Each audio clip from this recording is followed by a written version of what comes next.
Assalamualaikum warahmatullahi wabarakatuh. Selamat siang, salam sejahtera untuk kita semua. Perkenalkan, nama saya Yayan Damani. Saat ini saya bekerja sebagai dosen tetap di Poltekkes Kemenkes Medan, program studi D3 Kebidanan Pematang Siantar. Pada semester ini, saya menjadi dosen pengampu mata kuliah Asuhan Kebidanan Kehamilan yang diajarkan kepada mahasiswa semester 3 tingkat 2. Mata kuliah ini memiliki bobot sebesar 5 SKS yang terdiri dari 1 SKS teori, 4 SKS praktek. Video ini saya buat sebagai salah satu syarat untuk sertifikasi dosen dalam bentuk pernyataan diri atas unjuk kerja pada aspek pengajaran sebagai bagian dari Tridharma Perguruan Tinggi atau yang biasa dikenal sebagai PDD UKTP. Adapun deskripsi singkat mata kuliah ini adalah untuk mahasiswa agar memiliki kemampuan dalam memahami konsep dasar keterampilan serta pengambilan keputusan klinis dalam asuhan kehamilan. Mahasiswa akan dilatih untuk melakukan anamnese, pemeriksaan umum, dan kebidanan pada ibu hamil, serta menyusun diagnosa serta memutuskan masalah potensial yang dapat menyusun rencana serta melaksanakan implementasi asuhan kebidanan pada ibu hamil sesuai dengan prinsip evidence based serta melakukan deteksi dini komplikasi dan penanganan awal kegawat daruratan. Tak hanya itu, mahasiswa juga dilatih untuk memberikan pendidikan kesehatan, konseling HIV/AIDS dan PIMS, serta mampu melakukan efektif dan mempertimbangkan aspek sosial, budaya, etika, dan hukum dalam prakteknya. Metode pembelajaran yang digunakan dalam mata kuliah ini berfokus dalam pendekatan student-centered learning, di mana mahasiswa menjadi subjek efektif dalam proses pembelajaran. Metode utama yang digunakan adalah problem based learning atau PBL, demonstrasi keterampilan, klinis di laboratorium, serta pembelajaran mandiri dengan penugasan. Ada beberapa materi tetap diajarkan dengan metode ceramah untuk penguatan konsep dasar. Beberapa materi tetap diajarkan dengan metode ceramah untuk penguatan konsep dasar. Proses pembelajaran berlangsung selama 16 minggu, terdiri dari 7 minggu pembelajaran pra-UTS, 1 minggu UTS, 7 minggu pembelajaran pasca UTS, dan 1 minggu UAS. Untuk praktek mahasiswa melakukan role play dan demonstrasi menggunakan pantom di laboratorium kebidanan Pematang Siantar. Penilaian akhir mata kuliah terdiri dari tugas dan penugasan sebesar 20%, sikap mahasiswa sebesar 10%, ujian tengah semester atau UTS sebesar 30%, ujian akhir semester atau UAS sebesar 40%, yang terdiri dari ujian tulis berbasis kasus dan ujian praktek keterampilan klinis. Capaian pembelajaran mata kuliah ini mencakup kemampuan mahasiswa untuk 1. Mampu menjelaskan konsep dasar asuhan kehamilan. 2. Mampu menjelaskan adaptasi fisiologis pada ibu hamil trimester 1, 2, dan 3. 3. Mampu menjelaskan faktor yang mempengaruhi kehamilan. 4. Mampu menjelaskan kebutuhan dasar ibu hamil. 5. Mampu berkomunikasi secara efektif kepada ibu hamil dengan profesi kesehatan lain dalam memberikan asuhan kebidanan pada masa kehamilan. 6. Mampu menjelaskan upaya promosi pencegahan penularan HIV/AIDS dan PIMS dari ibu ke anak pada masa kehamilan. 7. Mampu menjelaskan voluntary counseling test atau VCT, konseling tes sukarela pada masa kehamilan.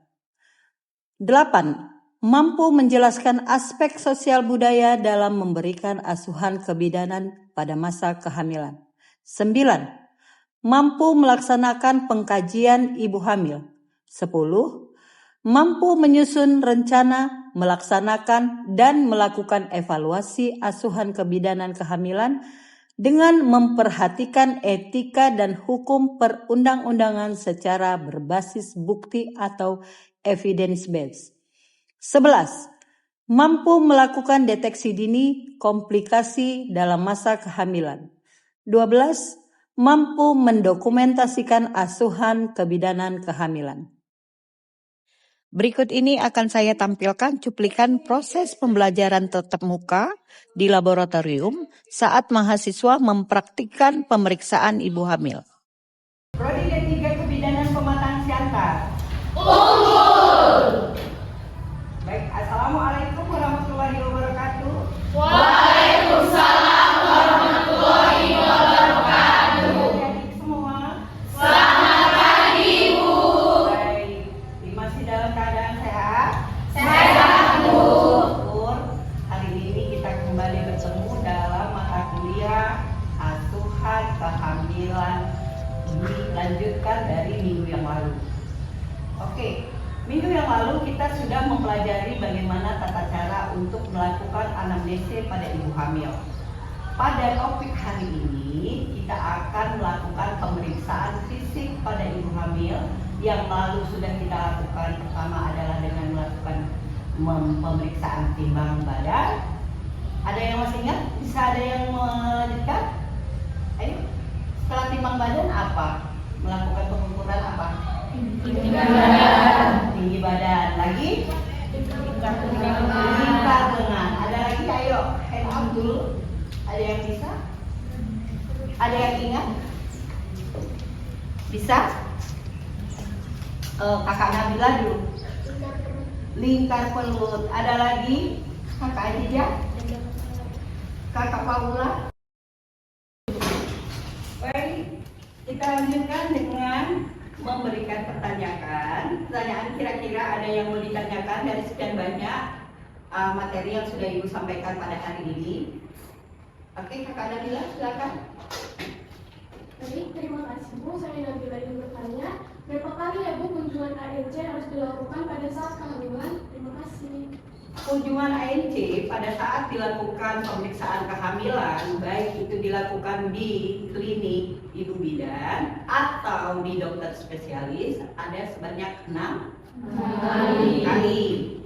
Dapat dilakukan entah dia 6 kali, 1 kali ke dokter spesialis untuk dilakukan pemeriksaan USG. Tapi perlu diketahui, saat ini juga pemeriksaan USG sudah banyak dilakukan di klinik-klinik ibu bidan. Ada lagi yang mau ditanyakan? Baik, Kakak Intan, ada yang bertanya apa kira-kira? Selamat pagi Bu, di sini saya Intan TP Namadun. Saya ingin bertanya, apa saja sih Bu tanda bahaya kehamilan yang harus diperiksa untuk ibu hamil? Baik, pertanyaan yang cantik sekali, secantik Kakak Intan. Baik, pertanyaannya, kalau kegawat daruratan pada ibu hamil itu dapat dilihat pertama ketika dia melakukan ANC, sudah terjadi tanda-tanda awal dengan tensi yang tinggi. Tinggi tensi itu adalah salah satu tanda-tanda kegawat daruratan selama kehamilan ibu. Apa yang harus dilakukan? Maka kita harus tetap mengkontrol terjadinya tensi itu lonjakan tinggi. Pada ibu hamil, ketika selama hamil, selain dari memeriksa hipertensi yang terjadi, tekanan darah, juga kita harus tetap mengkontrol dan melihat bagaimana sih jumlah hemoglobin dengan pemeriksaan darah pada ibu hamil. Baik, mata kuliah kita hari ini asuhan kehamilan kebidanan sudah hampir di penghujung dan kita akan melanjutkan dengan praktek di ruang laboratorium asuhan kehamilan. Dipersilakan kepada mahasiswa untuk dapat melanjutkan ke laboratorium. Kita akan praktek pemeriksaan obstetri pada ibu hamil. Baik, silakan.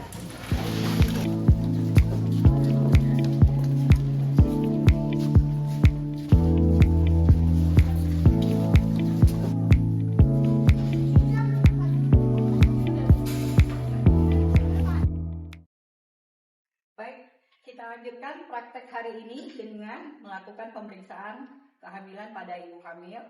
Di depan kita sudah ada pantom ibu hamil yang akan kita lakukan, kita praktekkan dari hasil materi yang sudah kita dapat hari ini. Nah, di depan kita ada ibu hamil, pantom ibu hamil, maksud ibu. Nah, dengan pantom ibu hamil ini kita melakukan pemeriksaan dengan melakukan pemeriksaan Leopold, versi Leopold, dan ada dengan melakukan pemeriksaan dengan versi pemeriksaan McDonald. Jangan ragu-ragu, nggak apa-apa, jawab aja. Nanti kalau misalnya apa-apa pun kan kita bisa luruskan. Jadi ibu tahu sampai di mana kalian mampu dan bisa, karena kita harus mengetahui sampai di mana kemampuan kalian untuk bisa mempelajari dan mengetahui tentang pemeriksaan ibu hamil. Perhatikan setiap bidan memang harus mampu karena ini adalah salah satu evidence base-nya seorang bidan. Evidence-nya seorang bidan itu adalah memberikan pelayanan pada ibu hamil dengan melakukan AIC. Salah satunya adalah dengan pemeriksaan geometriknya pada ibu hamil.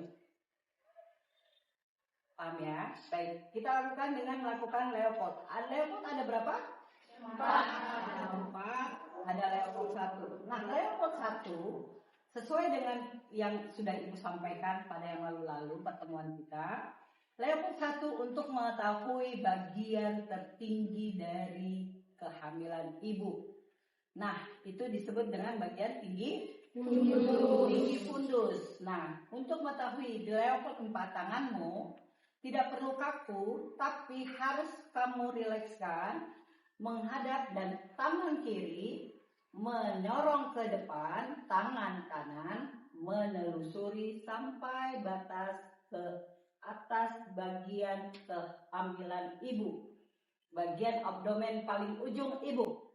Nah, bagian ujung ibu, nah tangan kiri ini tetap pada tempatnya. Nah, ketika sudah mengetahui di bagian atasnya, kita akan menandai dengan tangan kanan. Maka kita akan mengetahui dengan menggunakan Leopold 1, kita mengetahui tinggi fundus uteri. Dengan mengetahui tinggi fundus uteri, maka kita akan mengetahui umur kehamilan dan tua kehamilan dari ibu. Lanjut.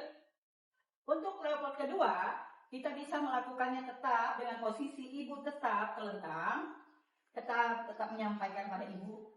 Setiap melakukan pemeriksaan, kita tetap melakukan apa hasil dari pemeriksaan kita. Apa hasil yang kita dapat. Baik, kita akan melakukan Leopold kedua. Leopold kedua itu untuk menentukan sisi kiri dan sisi kanan dari abdomen ibu. Bagian apa sih dari sisi kanan dan sisi kiri ibu? Bagian-bagian yang paling terbesar apa sih yang terdapat? Maka kita menelusuri tetap dengan posisi yang sama. Tangan kiri tetap mendekat pada fundus uteri yang paling tinggi. Sedangkan tangan kanan menelusuri bagian lebar yang di sisi kanan ibu. Setelah itu menelusuri kembali di sisi bagian kiri. Bagian terlebar. Kalau kita melihat terlebar, maka terlebar itu dari tubuhmu ini adalah telapak tanganmu ketika kamu memegang abdomen ibu. Sedikit ya Bu. Nah, kamu menelusuri. Ketika kamu meraba ada yang terjadi bagian terlebar kamu dapat, maka kamu dapat menyimpulkan apa? Punggung. Dari tubuh kita yang paling lebar apa? Punggung. Sama di dalam abdomennya ibu juga, dalam uterus ibu juga punggung. Maka dapat itu kita meraba dengan tangan kita. Bagian yang terlebarnya, oh di sisi apa? Sisi kanan. Kalau kita sudah agak sedikit, oh kita tahu ini di sisi kanan. Oh coba di sisi kiri apa ya? Kamu meraba lagi di sisi kiri. Nah, kalau di sisi kiri ini agak lebih lunak berbanding dengan sebelah kanan, maka terjadilah yang disebut dengan punggung kanan, Bapak Janin ya. Baik, kita lanjut ke Leopold 3. Tujuan dari Leopold 3 adalah melakukan pemeriksaan di bagian suprapubik ini apa? Artinya bagian suprapubik itu bagian yang bawahnya apa? Kata dia teratas di Leopold 1, maka Leopold 3 adalah bagian yang terbawah. Bagian terbawah ini kita raba, tangan kiri ibu tetap memegang fundusnya. Ini tangan kiri ibu ini tetap memegang fundusnya. Nah, di tangan kanan kita menentukan bagian ini dengan cara menggenggam mencengkram. Karena kita berharap kalau persalinan normal apa duluan yang keluar? Kepala. Maka kita mencengkram. mencengkram bagian suprapubik. Tangan kiri tetap di bagian atas. Maksudnya apa? Untuk menahan posisi janin, posisi bayi tetap dengan posisi yang sama, sehingga ketika kita mencengkram, dapat kita pegang apa bagian terbawah. Paham ya? Nah, kita melihat, oh saya lihat, oh ini bulat, keras, menonjol. Dalam benakmu apa? Nah, kalau ibu dapat, oh ini bulat, tapi lunak, tidak menonjol apa? Bokong. Berarti terjadi letak susah. Nah, kita lanjut ke Leopold 4. Perhatikan, ketika melakukan Leopold 4, itu kita harus mengetahui usia kehamilan ibu. Karena tidak semua usia kehamilan dilakukan Leopold 4. Misalnya, ketika usia kehamilan 28 minggu dilakukan nggak Leopold 4? Tidak. Dilakukan Leopold 4 ketika usia 32, 37 sampai dengan berapa? 42. Ya. Usia kehamilan yang ada itu dari berapa ke berapa? 32. Iya, dari berapa ke berapa, Kak? Ulangi. 37 sampai 42 minggu. Iya, 37 sampai 42 minggu ya, adik-adik ya. Nah, kalau kita lakukan Leopold 4, maka dia ketika sudah masuk di Leopoldnya 4 itu dilakukan di usia kehamilan 37 minggu sampai dengan 42 minggu. Di bawahnya dilakukan nggak, Bu? Kalau dilakukan itu berarti terjadi persalinan, maka disebut dengan persalinan prematur. Tidak aterem. Tadi kita cerita aterem. Nah, aterem itu kan ketika usia kehamilan 37 sampai 42 minggu. Nah, ini ibu sudah, maaf ya Bu, hari terakhir tanggal berapa? Oh, dia jawab tuh. Terus kita berpikir, oh ya ini udah masuk nih Bu, udah di atas, 2 jari di atas PX, prosesusnya.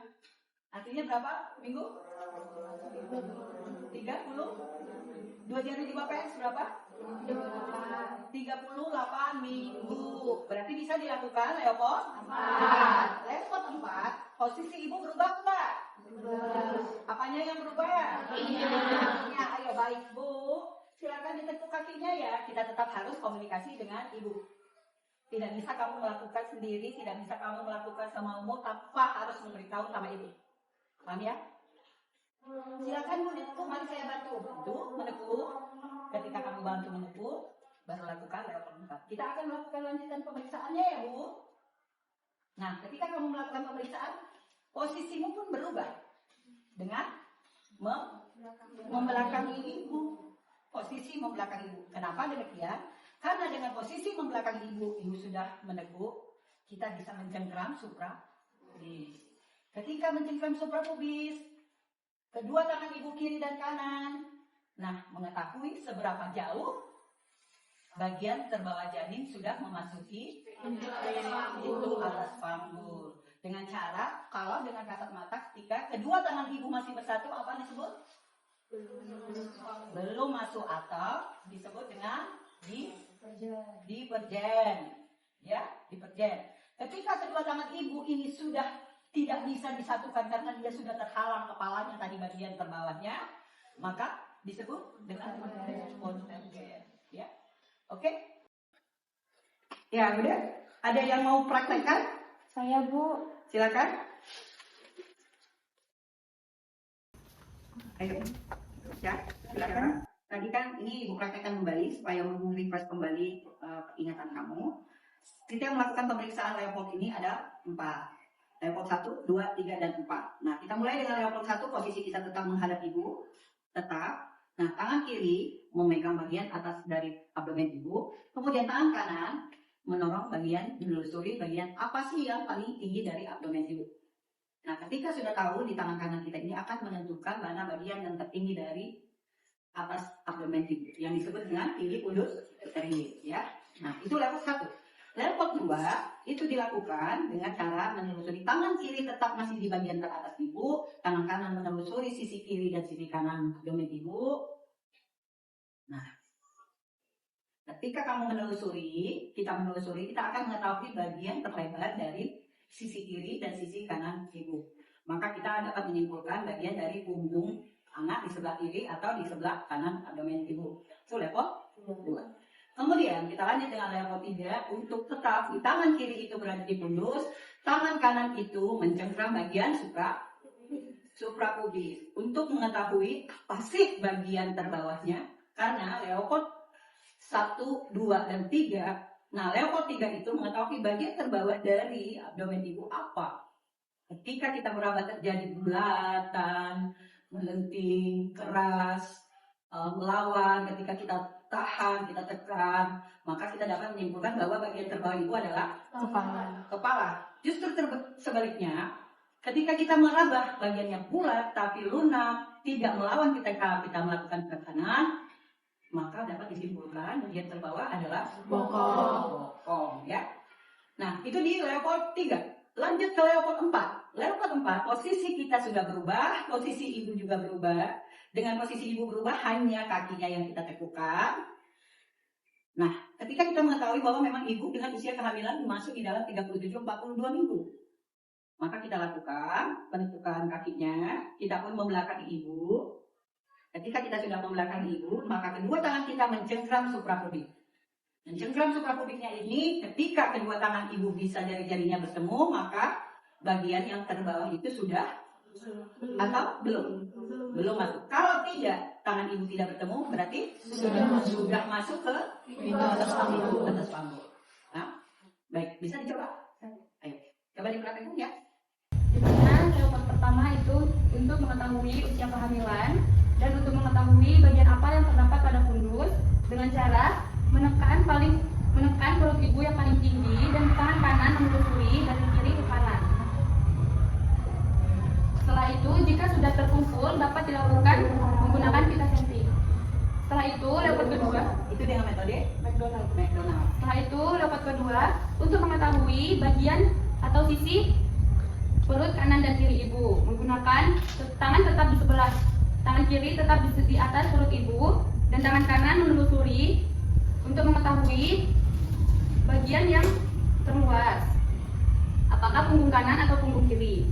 Setelah itu, leopard ketiga untuk mengetahui bagian apa yang terdapat pada perut bawah ibu.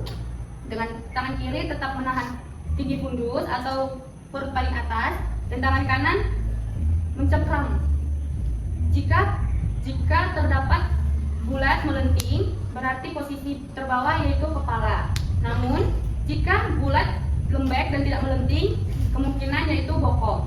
Setelah itu, leopard 4, di mana posisi ibu berubah dengan kaki ditekuk dan posisi bidan membelakangi ibu dengan menelusuri kedua tangan.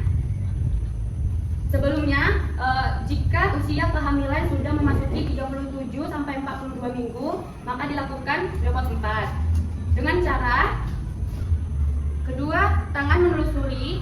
Jika kedua tangan masih bertemu, berarti bagian terbawah belum memasuki pintu atas panggul. Namun, jika kedua tangan tidak bertemu, berarti yang paling bawah sudah memasuki pintu atas panggul. Oke, baik, bagus. Itu menyimpulkan dalam kesimpulan kali ini bahwa antenatal care pada ibu hamil itu harus dilakukan seteratur mungkin, sebaik mungkin untuk mencegah terjadinya hal-hal yang tidak diinginkan. Kemudian, selain dari itu juga ANC dilakukan untuk meningkatkan kesehatan ibu hamil. ANC perlu dilakukan untuk mengetahui status kesehatan ibu dan anaknya. ANC dapat dilakukan pada bidan-bidan mandiri, praktek, atau pada praktek dokter spesialis. Boleh dilakukan secara teratur dan berkesinambungan. Apapun yang dilakukan dalam pemeriksaan ANC itu bertujuan untuk kesehatan ibu dan anaknya. Baik, kita sudah sampai pada penghujung mata kuliah kita hari ini. Ibu sudahi sampai di sini. Kita mendapatkan, saya pesankan untuk kalian untuk mengerjakan tugas. Boleh penghujung seperti itu menyampaikan tugas, misalnya. Bisa. Udah? Oke, lanjut aja Bu. Lanjut lagi ya. Pada penghujung pertemuan kita dalam mata kuliah asuhan kebidanan kehamilan hari ini, kalian semua ibu berikan penugasan untuk memberikan konseling pada ibu hamil. Semua konseling yang diberikan pada ibu hamil dalam usia kehamilan yang sudah pre-aterem, memasuki aterem. Nah, tugas bisa ibu dapat dan dikumpulkan di atas kertas sendiri dengan tulisan tangan kalian. Nah, itu bisa dikumpulkan ini hari ini 2 hari dari sekarang. Oke, ada pertanyaan dari pertanyaan yang ibu sudah sampaikan, dari tugas yang ibu sampaikan? Baik, kalau sudah tidak ada, ibu sudahi pertemuan kita hari ini dengan ucapan alhamdulillah. Terima kasih atas perhatian kalian. Terima kasih, semoga kita tetap dalam keadaan sehat. Wabillahi taufiq wal hidayah. Wassalamualaikum warahmatullahi wabarakatuh. Waalaikumsalam warahmatullahi wabarakatuh. Selamat siang, Bu. Demikian penjelasan singkat yang dapat saya sampaikan terkait pelaksanaan pembelajaran mata kuliah asuhan kebidanan kehamilan. Sebagai dosen pengampu, saya berharap seluruh proses pembelajaran yang telah dirancang dapat terlaksana dengan baik, sehingga mahasiswa mampu mencapai kompetensi yang ditetapkan dan siap memberikan pelayanan kebidanan yang profesional, simpatik, dan berbasis bukti, khususnya pada masa kehamilan. Semoga video ini dapat memberikan gambaran nyata atas kontribusi saya dalam aspek pengajaran sebagai bagian dari Tridharma Perguruan Tinggi, serta menjadi bahan pertimbangan dalam proses sertifikasi dosen. Terima kasih atas perhatian Bapak Ibu. Wassalamualaikum warahmatullahi wabarakatuh. Salam sejahtera untuk kita semua.